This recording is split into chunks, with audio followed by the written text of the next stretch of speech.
Aquarius, hi! Welcome to Mr. Queen PH at titingnan natin ang energies ng inyong kaperahan, money, career, finances para sa 2025. So if you are interested in private readings, meron tayong link sa description at sa pinned comment kung paano mag-book for a private reading. Paka-check nyo na lang. And please subscribe to our channel to show your support. Like, share this video at comment na rin kayo kung kayo ay naka-resonate. Okay, so let's see Aquarius. What's up? Ano yung energies for your money, career, finances? Inspiration. Ayan, magkakaroon ka ng inspirasyon para magsimula ng bagong trabaho, business, or career. I think meron kang not actually gagayahin, no? But magkakaroon ka ng bagong idea galing sa mga existing na opportunities. Okay? So, just take what resonates. That's what I'm seeing for you. Let's say, for example, yung pandesal. So, di ba existing na yung pandesal? Maaring magkakaroon ka ng idea kung paano mo maipipresenta yung pandesal ng may ibang presentation or flavor, ganyan. So, inspired siya sa isang existing na product or services na mas bibigyan mo ng twist. Okay? Let's see what else. You have abundance. Wow, ang ganda. Oh. Merong overwhelming na flow of abundance sa inyo ngayong 2025. So, kung saan ka man, saan man yung attention mo pagdating sa trabaho, sa business, sa career, merong a flow of abundance. So, hindi ka maubusan. Laging meron. Kung kailangan mo, meron. Ayan, may grace pa. Diba, grace is gracia. Oo, may blessing coming in para sa inyo. So, let's see in what area of life. Third house. So, third house is about your communication, your thoughts, yung mga ideas. So, I think, ngayong 2025, meron kang bright idea, creative idea, na galing sa isang inspiration, na magbibigay sa'yo ng abundance. Pwedeng negosyo yan, nasisimulan mo. Diba? Or any source of income that will generate more money. Diba? Let's see what else, Aquarius. You have the Four of Cups. Yung iba sa inyo pagod na kayo or yung parang ayaw nyo na ng situation nyo na parang laging may kulang, hindi kayo kontento. So, you're really seeking for other opportunities. So, ngayong 2025, there's going to be a major change, especially that Pluto is in Aquarius right now. Wow! Oh, you have the Nine of Pentacles, which is stability in your finances. Financial abundance, no? And also, financial freedom. So, ikaw mismo yung magbibigay ng pagbabago sa buhay mo ngayong 2025 sa trabaho mo, sa career path mo, kasi parang pagod ka na nakikita na lang yung iba yung umuunlad yung iba yung mga gumaganda yung buhay. So ngayon, you are going to be responsible for your own destiny. Hindi ka na lang basta maghihintay kung ano yung darating sa'yo. Ngayong 2025, mas magiging proactive ka para makuha or makita or matuklasan kung ano yung mag-work para sa'yo. Kahit na kailangan mo ng trial and error, no? Ganun naman na pag halimbawa mayroon tayong idea, tapos subukan natin, and then hindi nag-work. So, ibig sabihin, ba titigil ka na? Hindi. Gagawa ka ulit ng paraan paano mo mas mapapagana yon, 'di ba? So, I see you doing those things. And importante rin sa inyo ngayong 2025, yung makapagpahinga kayo ng maayos. Kasi yun yung nagbibigay sa inyo ng energy sa inyong mind. Di ba pag pagod, parang lumulutang ka. Oo, yung mulutang yung isip mo, hindi mo alam kung anong nangyayari sa paligid mo.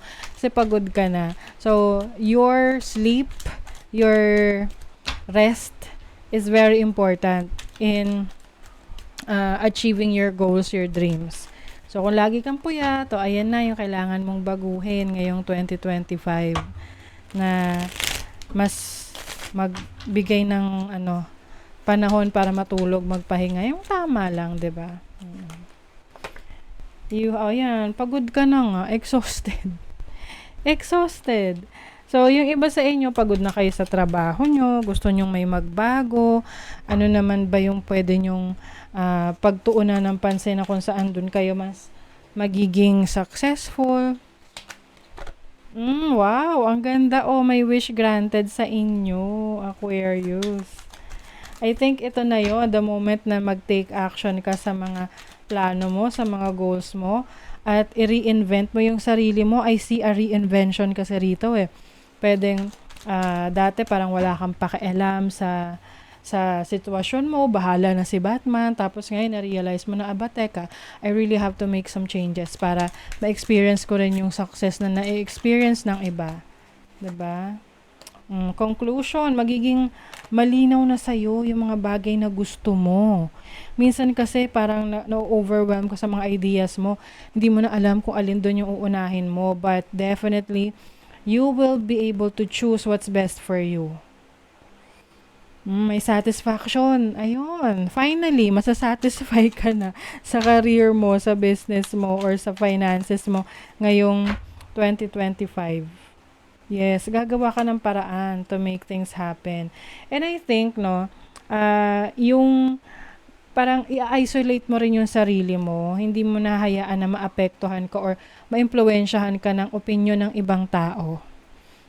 Kasi pwedeng yun yung pumipigil tuloy sa'yo na mag-explore or mas matuklasan pa, ma-discover pa yung sarili mong kakayanan. Dahil niisip mo yung, ay, baka ganito, baka isipin nila, nakakahiya, ganyan. Nako, sa panahon ngayon, yung hiya, hindi nakakain yan eh. So, 'di ba? Isipin niyo na lang yung mga nagte-TikTok, ang cringe pag sinabi, yung iba sasabihin, ay, ang cringe naman. Pero, tingnan mo, they are earning money. Marami nang nagbago sa buhay nila.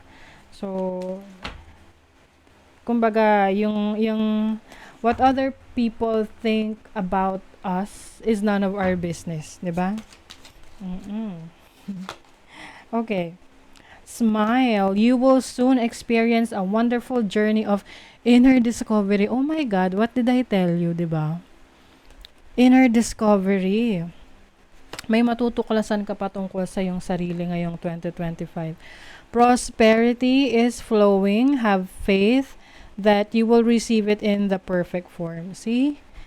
Whatever you deserve, you will get it ngayong 2025. So, work hard, play hard, para makuha mo talaga yung resulta na gusto mo for your goals. And definitely, abundance and prosperity is flowing sa inyo. Reevaluate your priorities. It is time to let go of what you no longer need. May reassessment ka. Ito yung sinasabi ko sa inyo na may mga times na mas makakatulong na ikaw lang yung nag-iisip para sa sarili mo at hindi ka na-impluwensyahan ng ibang tao dahil dun mo makikita kung ano talaga yung kailangan mong baguhin. Can be your attitude or yung iyong pananaw sa buhay, 'di ba? Oo. So, definitely, it's your, ikaw mismo yung change. Ikaw mismo yung magbibigay ng pagbabago sa iyong life. Pay attention to your finances. I think, mas nagiging aware ka na sa spending habits mo. Kung dati, sige, gastos dito, gastos doon. Ngayon, 2025, magiging maingat ka sa pag-handle ng pera mo. Kasi iiwasan mo yung unstable na flow ng pera. Kasi pwede namang, yes, abundant ka, pero hindi ka marunong mag-handle ng abundance, 'di ba?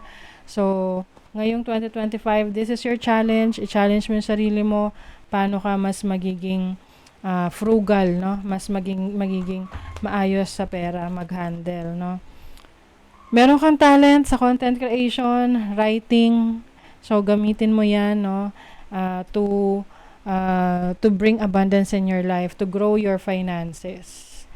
May mga adjustments ka nga lang nagagawin. So, I think itong adjustment na to, yun yung mga kailangan mong tipirin, yung sarili mo, paminsan-minsan, para talagang you need that discipline, para may meron kang ma-achieve na goal, especially kung gusto mong mag-ipon ngayong 2025. You are the image maker. What you focus on manifests. What thought pattern do you need to shift? So, ayun na nga. Kung saan ka raw nakafocus, yun yung nagmamanifest. O, kung nakafocus ka sa problema, edi magmamanifest lalo problema. Pero kung nakafocus ka dun sa mga goal mo, kung paano mo ma-achieve, then definitely you will achieve your goals. Okay? So, that is your reading, Aquarius. And good luck for 2025. I wish you all the best. And thank you. And see you again.